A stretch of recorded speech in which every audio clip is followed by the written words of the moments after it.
Hola y bienvenidos. Hoy vamos a meternos de lleno en un texto que explora una de las partes más introspectivas y para muchos más desafiantes del programa de A, el 11º paso. Sí, exactamente. El texto en sí es bastante directo. Dice, buscamos a través de la oración y la meditación mejorar nuestro contacto consciente con Dios como nosotros lo concebimos, Ajá. pidiéndole solamente que nos dejase conocer su voluntad para con nosotros y nos diese la fortaleza para cumplirla. Y ahí de entrada ya hay una tensión, ¿no? Totalmente. Porque, a ver, AA es un programa de acción, de hacer llamadas, ir a reuniones, reparar daños. Es muy pragmático. Entonces, ¿cómo encajan estas prácticas que parecen tan contemplativas en un esquema así tan del día a día? Esa es la pregunta central. Y lo que vamos a analizar hoy es precisamente cómo este texto intenta, resolver esa tensión. No es un manual de fe, ¿eh? Es más bien una guía para escépticos. Ah, eso es interesante. ¿Sí? La misión que los propone el material es hacer un recorrido que va desde la resistencia, digamos, lógica, el escepticismo puro, Ajá. pasando por métodos muy prácticos para quienes dicen, bueno, yo no sé cómo hacer esto, hasta llegar a los resultados que el texto promete. O sea, es un viaje del intelecto a la experiencia. Perfecto. Pues empecemos por ahí, por el principio, por esa barrera del escepticismo. Claro, El texto no la ignora para nada. De hecho, la enfrenta de cara.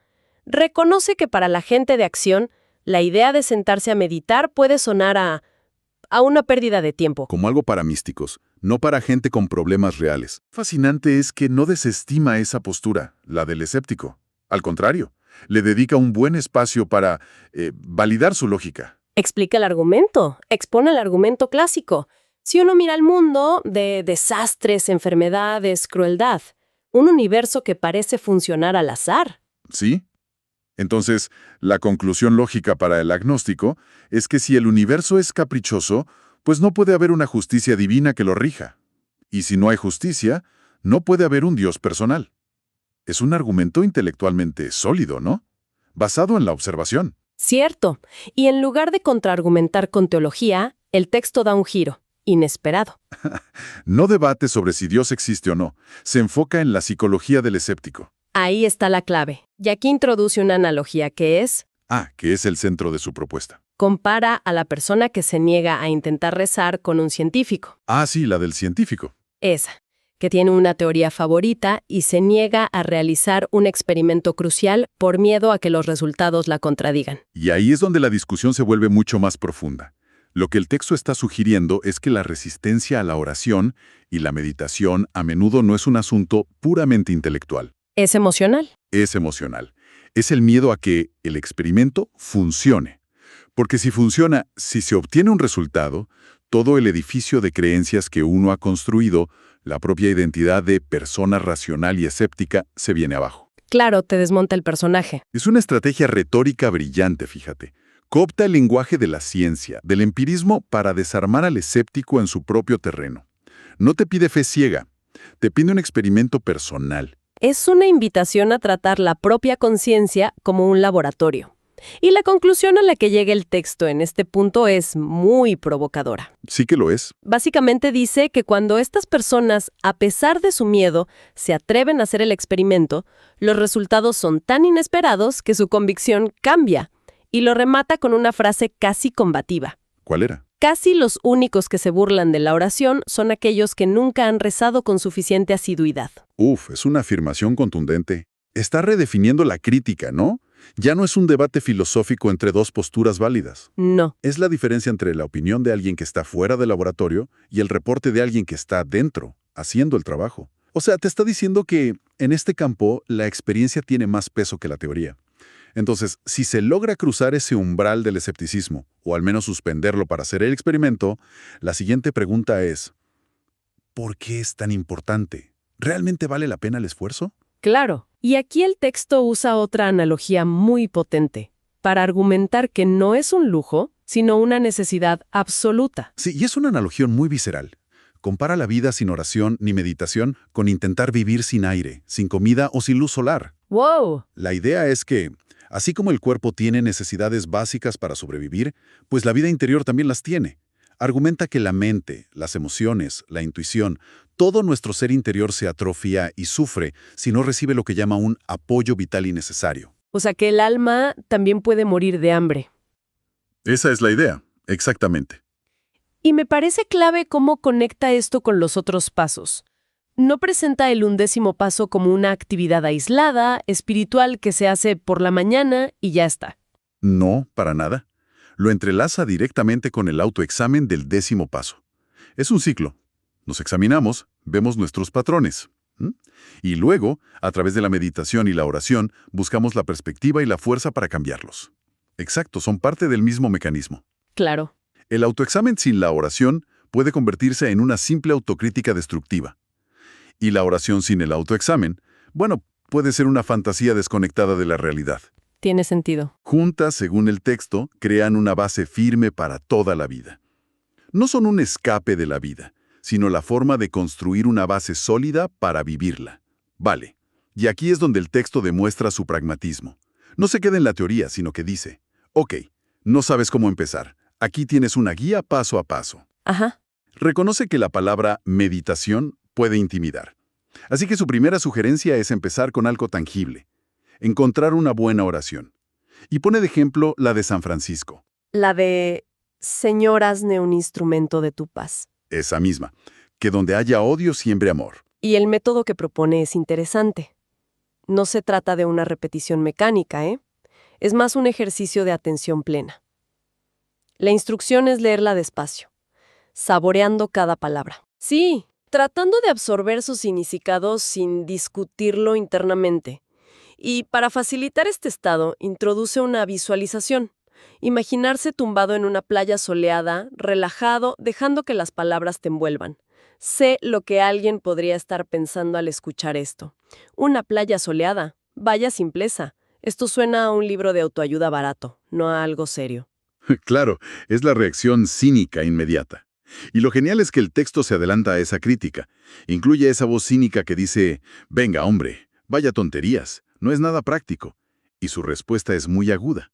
El contraargumento es, el problema no es usar la imaginación. La usamos constantemente. Claro. El problema es ¿para qué la usamos? El texto dice que, en el pasado, muchos usaban la imaginación para fabricarnos una realidad basada en la botella. O sea, para construir justificaciones, resentimientos. Fantasías de evasión. Exacto. Era una imaginación destructiva. Lo que se propone ahora es reorientar esa misma facultad hacia un fin constructivo. Utiliza la analogía del arquitecto. Un arquitecto no empieza a poner ladrillos al azar. ¿No? Primero usa su imaginación para visualizar el edificio, para crear un plano. La meditación entonces sería como consultar ese plano. Es el acto de concebir un objetivo espiritual, una forma de ser más paciente, más amoroso, antes de intentar construirlo en el día a día. Eso es. Se trata de darle a la mente un modelo positivo en el que enfocarse. Y el texto es muy claro sobre el primer resultado práctico de este ejercicio. No promete una iluminación mística inmediata. No, nada de eso. El primer fruto, dice, es el equilibrio emocional. Algo muy concreto y muy necesario. Es una herramienta para no dejarse arrastrar por los altibajos emocionales del día. Por eso lo llama una aventura individual, porque los resultados son personales y verificables en la propia experiencia. Eso en cuanto a la meditación. Pero el paso también habla de la oración, y el texto las distingue. Si la meditación es más bien escuchar o alinearse, Sí. la oración se define como levantar el corazón y la mente hacia Dios, y más comúnmente como una petición. Pero aquí hay una advertencia crucial sobre qué y cómo pedir. Sí, este es un punto delicado. El texto insiste en que la petición central no debería ser un listado de deseos personales. Quiero este trabajo, quiero que esta persona cambie. Claro, la petición fundamental debe ser la que está en el propio paso. Pedir conocer la voluntad de Dios y la fortaleza para cumplirla. Y para llevar esto a la práctica, ofrece una guía muy específica. La rutina diaria que propone. Por la mañana, al pensar en los planes del día, si se pide algo, hay que añadir siempre la coletilla. Si esa es tu voluntad. Esa frase es clave. Durante el día, si surge un problema, una discusión o un miedo, la sugerencia es hacer una pausa, respirar y repetir la frase, hágase tu voluntad, no la mía. Y esto no se presenta como una fórmula mágica, es una herramienta psicológica muy potente. La frase, si esa es tu voluntad, desarma al ego, que siempre quiere que las cosas salgan a nuestra manera. Es como un cortocircuito para la exigencia. Exacto. Y la pausa durante el día con hágase tu voluntad sirve para desatascar lo que el texto llama conductos bloqueados por la ira, el miedo o la frustración. Es un reseteo emocional en tiempo real. Pero esto lleva a una pregunta inevitable que el propio texto plantea. Si se supone que estamos abriendo un canal de comunicación, ¿por qué no podemos usarlo para pedir respuestas claras y directas? ¿Debo casarme con esta persona, sí o no? Exacto. ¿Acepto esta oferta de trabajo o la rechazo? ¿Por qué esa ambigüedad de hágase tu voluntad? Claro. Inmune a la crítica me luce más y a tu propia autocrítica. Si lo dice Dios, no hay más que hablar. Es un riesgo enorme. Y menciona un segundo riesgo que es la presunción. ¿En qué consiste? La presunción es cuando nos sentimos calificados para saber cuál es la voluntad de Dios, pero para otras personas. Ah, El ejemplo que da es rezar pidiendo un resultado específico para otro, como que se cure de su enfermedad mortal.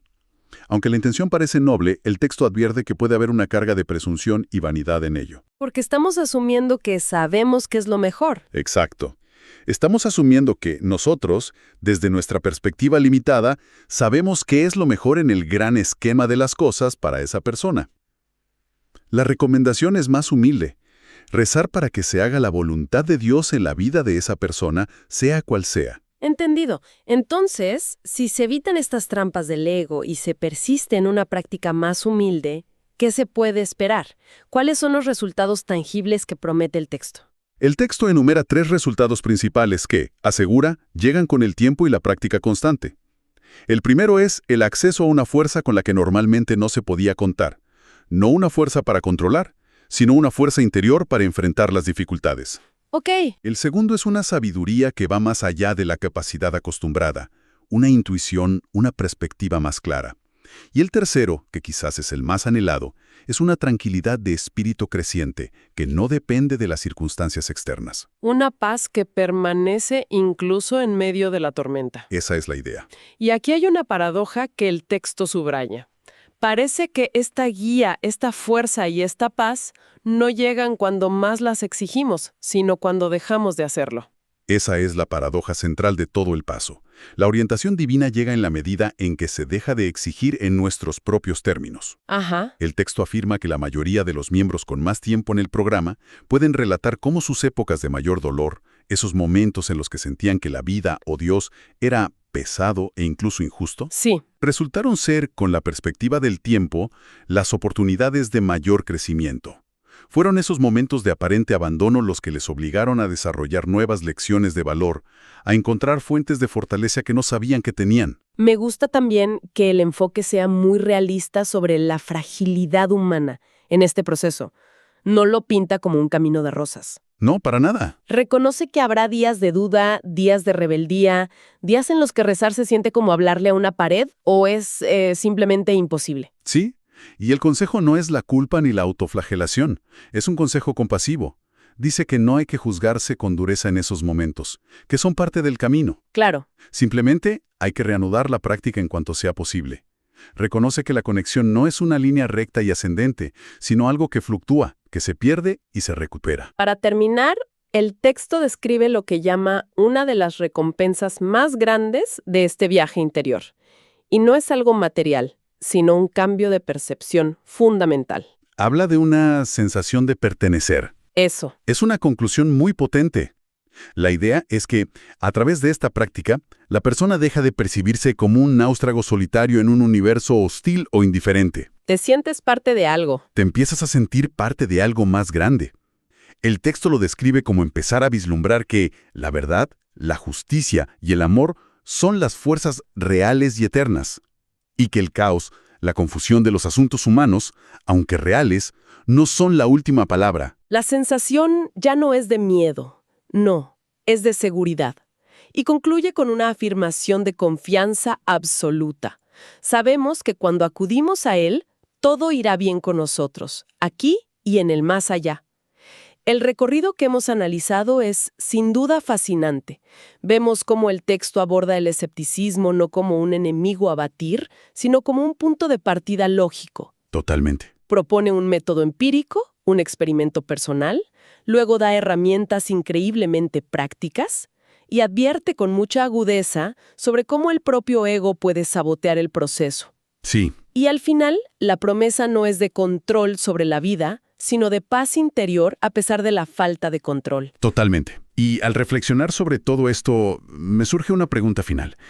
Este texto y todo el 11º paso se basa en la idea de rendición, ¿no? De alinear la voluntad personal con una voluntad superior. Sí, de soltar el control. Exacto. Y esto choca frontalmente con gran parte de nuestra cultura contemporánea, que exalta la autosuficiencia, la agencia personal, la idea de ser el arquitecto de tu propio destino. Claro. La pregunta que queda en el aire es, ¿son estos dos caminos fundamentalmente opuestos? ¿O hay alguna forma en que la rendición espiritual y la autorrealización personal puedan coexistir y quizá incluso nutrirse mutuamente? Es una tensión que vale la pena explorar.